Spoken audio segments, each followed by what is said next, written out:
Sejam bem-vindos a mais um Diálogo Fiscal. Hoje vamos conversar sobre o tema 10008 do STJ, com efeito de recurso repetitivo, sobre a questão do ICMS.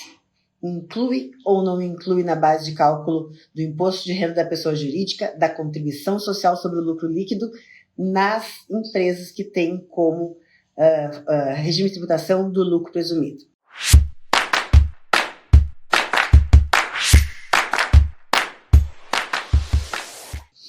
Sejam muito bem-vindos. Gente, toda semana a gente sempre tem aqui nas quintas-feiras, a gente tem diálogos fiscais, né, às 13 horas, ou eu sozinha conversando sobre algum assunto de relevância tributária, ou eu trago algum convidado, algum amigo, professor, algum tributarista que possa também contribuir para o dia a dia de vocês em relação a esses temas que são de suma importância. Por quê? Nós, advogados tributaristas, não morremos de tédio. Tédio não é um problema nosso, pelo contrário, gostaríamos às vezes um pouco de paz, né? E a cada dia chegam algumas decisões bombásticas, cada dia mais, e automaticamente o que acontece? Surpresas, boas e ruins. Hoje, o assunto, que é esse tema 1008, ele é uma das teses filhotes do tema 69, né? Até vou começar um pouquinho pelo tema 69 para vocês lembrarem exatamente do que se trata, para dizer por que isso aqui é uma tese filhote do tema 69. Deixa eu só colocar aqui, ó, os meus alunos chegando, Inês, Gustavo, os meus mentorados, que são muito aplicados. Eles me aguentam na mentoria, eles me aguentam no WhatsApp, eles me aguentam na live, eles me aguentam em todos os lugares. Galera, é o seguinte, não sei se vocês se lembram, né, esse tema 69, vou começar pelo tema 69 para a gente poder conseguir identificar como é que funcionava. O tema 69 do recurso extraordinário 579.704, foi julgado pelo Supremo Tribunal Federal e reconheceu por repercussão geral, né, definitivamente, isso foi julgado quando os embargos foram julgados definitivamente em 2021, foi definido que, deixa eu só fixar aqui o tema, que daí quem entrar já sabe sobre o que eu estou falando, fixar comentário aqui. O que acontece? Nesse tema 69, foi definido por repercussão geral, lá pelo Supremo Tribunal Federal, que o ICMS não comporia a base de cálculo para fins de incidência do PIS e da COFINS. Qual que era a discussão? Quando você vendia uma mercadoria, se esta mercadoria, quando vendia o valor total, né, a receita bruta que adentrava nos caixas da empresa, quando incidia PIS e COFINS lá, de acordo com o artigo 195, inciso 1 da Constituição Federal, que prevê a incidência de PIS e COFINS, se haveria incidência desse PIS e COFINS sobre a totalidade da receita, ou não, ou se a gente deveria excluir o ICMS da base de cálculo do PIS e da COFINS. O que aconteceu a essa época quando isso foi julgado? Foi decidido por repercussão geral, lá em 2017, e depois confirmada a decisão em 2021, que de fato ICMS não deveria compor a incidência de PIS e COFINS, porque afinal de contas ICMS não era faturamento, não era receita. Por quê? Quando você faz a compra e venda de uma determinada mercadoria e entrou no caixa da empresa aquele valor, este valor a título de ICMS que está embutido na base de cálculo, ele vai ser repassado para o fisco estadual. Ou seja, o ICMS embutido no preço da mercadoria, que estava somado à receita, ao faturamento, automaticamente fazia o quê? Fazia aumentar a base de cálculo, aumentando aí o recolhimento de PIS e de COFINS. Qual foi a tese firmada, então, em 2017 e confirmada através de embargos de declaração no Supremo Tribunal Federal, voto da ministra Carmen Lúcia? Tese firmada, ICMS não compõe a base de cálculo de PIS e COFINS porque ela não é receita, porque ele não é faturamento, ele é débito. Portanto, todo o ICMS destacado não deve ser excluído da incidência de PIS e COFINS. Qual foi o resultado disso?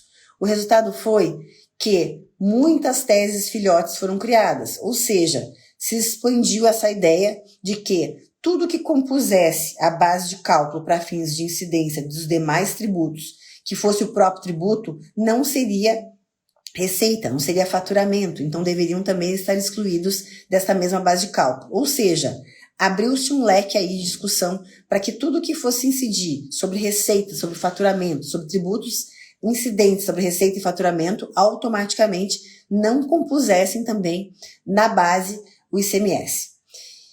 E aí que vem o assunto de hoje, né? O assunto de hoje, que é o tema 10008, que foi decidido no dia 10 de maio por recurso repetitivo, ou seja, o STJ por afetação. O que é afetação? Ele pegou 3 recursos especiais e afetou. Ele ia julgar esses 3 recursos especiais ao mesmo tempo e ia definir uma tese firmando o entendimento se deveria ou não ser excluído da base de cálculo do IRPJ e da contribuição social sobre o lucro líquido, o ICMS. Anotem aí quais são os números do recurso especial. Vamos lá.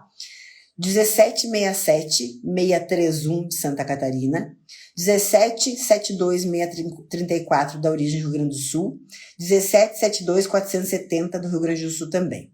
E eles votaram principalmente nesse 1767-631, que é das cerâmicas, não lembro o nome lá da parte que estava recorrendo. Bom, o que aconteceu? A discussão, né, qual que era a controvérsia? Era justamente a gente dizer que quando eu tenho uma empresa pelo lucro presumido, eu não poderia compor na base, né, na base geral, para fins de incidência do IRPJ e da contribuição social, o ICMS. Lembrando, como é que funciona o lucro presumido, né? Você tem uma presunção de lucro, que você tira uma fatia dessa presunção conforme a atividade, se é comércio, se é serviço, essa fatia é maior ou menor para fins de incidência do lucro presumido. O que acontece, né? Qual seria, na verdade, então, a controvérsia? A controvérsia seria o seguinte: de acordo, né, para essas empresas, isso são os argumentos no caso do contribuinte, essas empresas que são de regime tributário de apuração pelo lucro presumido, qual seria a definição real de receita bruta? Entraria na receita bruta para fins de incidência do IRPJ e da contribuição social, entraria o ICMS? E daí foi que se puxou a ideia do tema 69. Qual que é o fundamento que vem a Receita atacou? Ela disse não, tudo está na Receita Bruta. Por quê? Porque a legislação que prevê a incidência do lucro presumido, que está aqui, ó, Lei 9430 de 96, artigo 25, Decreto-Lei 1598/77, artigo 12, tá? Depois alterados, eles não faziam previsão da possibilidade de exclusão do CMS da base de cálculo da Receita Bruta para fins da incidência do IRPJ e da contribuição social. E foi aí, né, que já que a legislação não era expressa, a Receita defendia dessa forma, o fisco defendia dessa forma. Então, o que acontece? Veio parar no judiciário para que o STJ, então, se posicionasse. Esse julgamento começou bem até, né? A ministra, a Helena, como é que é? A Helena, me fugiu, a Regina Helena Costa, que era relatora, começou o julgamento a favor do contribuinte, entendendo que de fato deveria ser aplicado o tema 69 do STF, uma vez que o entendimento do conceito de receita, de faturamento, já tinha sido definido lá no Supremo Tribunal Federal, ainda que lá estivéssemos falando de receita bruta, o faturamento para fins de PIS e COFINS, mas que isso se estenderia aos demais tributos. Contudo, infelizmente, ela foi voto vencido, certo? Nesse voto vencido, o ministro Gurgel de Faria, que foi quem realmente encabeçou contrariamente isso, ele entendeu que não. Ele disse que, lá no tema 69, lá o conceito de faturamento, de receita bruta, foi definido lá para PIS e COFINS. Esse conceito definido pelo Supremo Tribunal Federal para fins de PIS e COFINS é lá para PIS e COFINS. Ou seja, gente, né, são 2 pesos e 2 medidas. Conforme convém, eu tenho um conceito de receita e faturamento. Conforme convém, eu tenho outro conceito. Ou seja, receita e faturamento para fins de PIS e COFINS, segundo o ministro, é uma coisa. Para fins de incidência do IRPJ e da contribuição social na apuração pelo lucro presumido, o conceito é outro. Certo? Então, o que eles entenderam? Que não se aplicava a tese do século, nesse momento aqui, que eu não poderia excluir o ICMS da base de cálculo da incidência do IRPJ e da contribuição social. Por quê? Porque não se aplicava o mesmo conceito de receita e faturamento do tema 69, que, por se tratar aqui de IRPJ, de contribuição social, por ser regime de tributação pelo lucro presumido, e porque a legislação fala que eu tenho que incluir tudo, não permitia a exclusão dos demais tributos da base de cálculo no conceito de receita bruta, automaticamente mantém-se aí o ICMS na base de cálculo do IRPJ e da contribuição social. Infelizmente, péssima notícia para os contribuintes. Por quê? Né? Eu espero que quem estivesse com essas demandas tivessem depositado em juízo. E eu sou muito defensora da depósito em juízo por conta disso. Já que a notícia não é boa, né, que a gente vai realmente, que é uma tese que passou a ser perdedora, porque já foi firmado através de recurso repetitivo favorável ao fisco, e isso implicou em milhões de economia para o fisco, né, para o fisco federal e para o governo federal. O que a gente tem que pensar? Vamos refletir sobre esse tipo de tese. Toda tese que aparece nova, eu sou favorável, desde que ela traga realmente um embasamento favorável ao contribuinte que se sustente. Só que assim, nós temos 2 pontos. Eu vou deixar de entrar com determinado pedido de recuperação tributária porque eu não tenho ainda tese definitiva afirmada? Não entendo assim. Por quê? Toda vez que a gente demanda judicialmente, esperando a recuperação judicial, ou seja, eu quero a restituição dos últimos 5 anos dos tributos e o reconhecimento do meu direito àquilo que eu estou pleiteando, automaticamente, quanto mais tempo eu demoro para ajuizar a demanda, a preclusão, ou seja, a prescrição do meu direito vai acontecendo. Por quê? Daqui para frente eu quero reconhecimento que eu não devo pagar. Mas em meu passado, quanto tempo mais eu demoro para entrar, mais tempo do passado, que são os últimos 5 anos, a contar o quê? Do pagamento mais 5 anos. Eu vou perdendo, o meu cliente vai perdendo de ter o direito lá na frente de receber. Então, assim, a tese é temerária?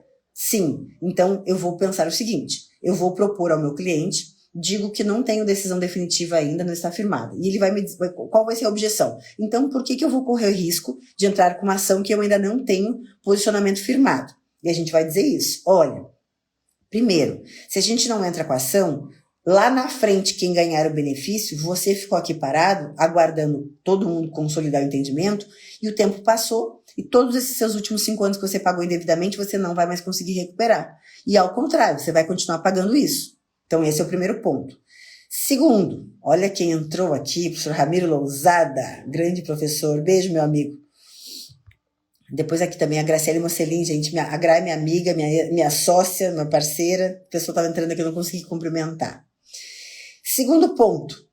Qual que é a forma que você entra com uma medida de recuperação judicial que ainda não tem posicionamento definitivo? Você tem que escolher corretamente o tipo de medida judicial.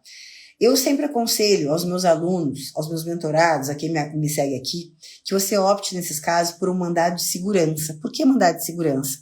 Porque caso você tenha, né, um indeferimento lá na frente, a ação não seja julgada, a concessão não seja concedida, até porque vem lá de cima uma decisão como essa de hoje, do tema 10008, se você tem a medida está através de MS, você não tem risco de sucumbência. Por quê?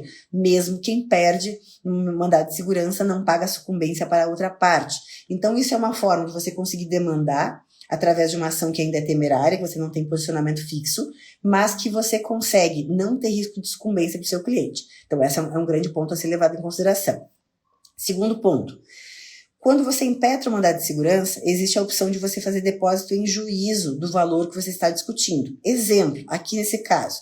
Para quem entrou há alguns anos atrás com essa ação, eu diria o seguinte, vou discutir o pedido da exclusão de ICMS da base de cálculo do IRPJ da contribuição social? Sim, mas deposite em juízo. Por quê?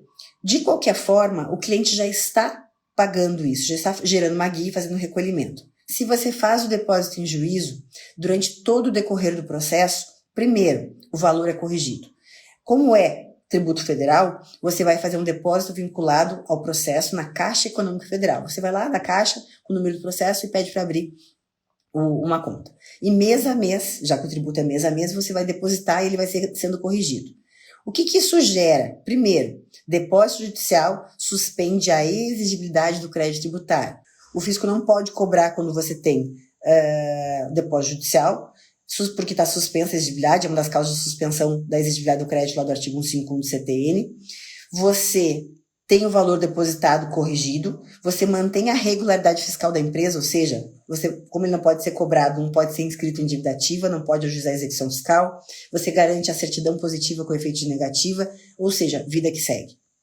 Agora talvez você me diga assim, professora, mas e eu? Né? O meu cliente não quer depositar em juízo, não quer mais pagar e não quer mais fazer nada. Bom, daí como a tese é temerária, você vai ter que deixar claro para ele. Você pode entrar com requerimento de mandado de segurança, impetrar e requerer uma liminar para suspender a exigibilidade, né? Lá do artigo 151, só concessão de liminar. Você já estaria autorizado a não recolher IRPJ e contribuição social sem o ICMS na base. Mas daí eu pergunto, cliente só quer parar de pagar. Tudo bem, você tem que deixar claro para ele que existe um risco, porque você consegue uma liminar. Ele para de recolher o IRPJ e a contribuição com o ICMS na base, o que pode acontecer? Essa liminar ser cassada.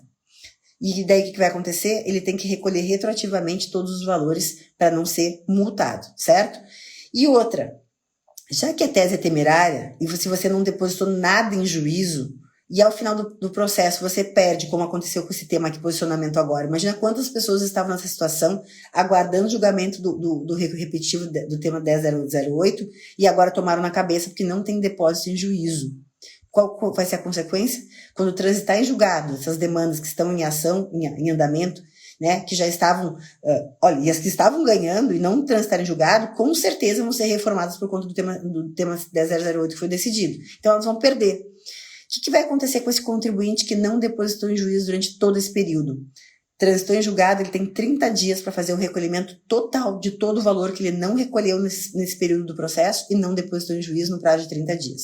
Do contrário, vai ser inscrito em dívida ativa e automaticamente executado e cobrado. Ou seja, aquilo que era para ser um benefício para o seu cliente vai se tornar um grande estorvo, uma grande dor de cabeça.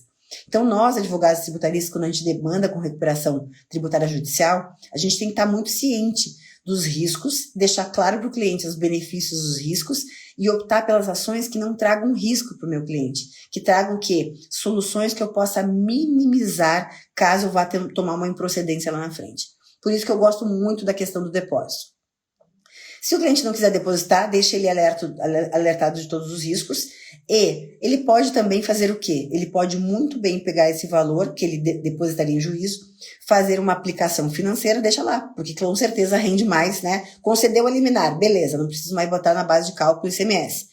Faço todo o valor que ele ia pagar ou depositar, faz um investimento financeiro e vai ter rendimento desse dinheiro, mas deixa o dinheiro guardado, né? Se sair contrário à decisão, ele pega o dinheiro, já quita o débito e ainda teve aí uma correção, um valor corrigido dessa operação financeira. Mas isso aí depende de gestão, né? Isso aí é uma questão de gestão empresarial, gestão administrativa, que você como advogado tem que estar muito tete a tete. Você tem que estar muito, né, ligado com o seu cliente, entender como é que ele funciona na questão operacional para não dar bola fora com ele. Ó, Vanessa, agora que eu vi que você entrou aqui. Olha, o Edson entrou também, que legal, seja bem-vindo.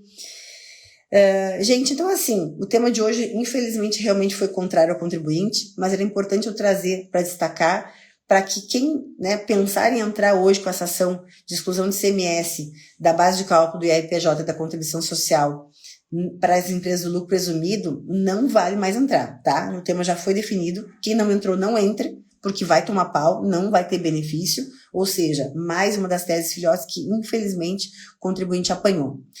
Sinceramente, eu entendo como decisão política, porque eram milhões e milhões que iam ser tirados do caixa do governo federal, e infelizmente a gente está se deparando com esses tipos de situações, que é gestão tributária diante de uma política, né? Uma política governamental. Então a gente tem que estar sempre atento ao quê?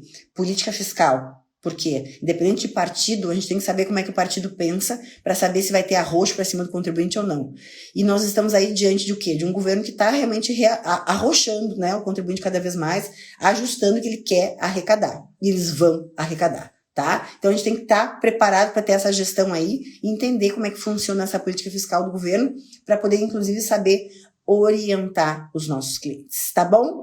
Infelizmente a notícia não era boa hoje, mas pra gente aprender o que aqui? A raciocinar. Eu sempre trago reflexões em cima do assunto, ainda que ele não seja favorável ao nosso contribuinte, tá bom? Galera, fico por aqui então. Até mais. Toda quinta-feira, lembrando que a gente tem aqui o nosso Diálogos Fiscais, às 13 horas. E quem não me segue lá no canal do YouTube, me siga também, professora Letícia Vogt. Hoje tem mais de 190 aulas, quase 200 aulas já hoje, de conteúdo de prática tributária, tributação, gestão do escritório de advocacia, o que você precisa para começar, conteúdo gratuito para você realmente lá maratonar o canal. Então vai lá agora, já me segue lá no canal, professora Letícia Vogt, já aciona o sininho para você receber todas as informações, tá bom? Ó, beijo para vocês, fiquem com Deus. Fui, galera. Obrigada. Beijo.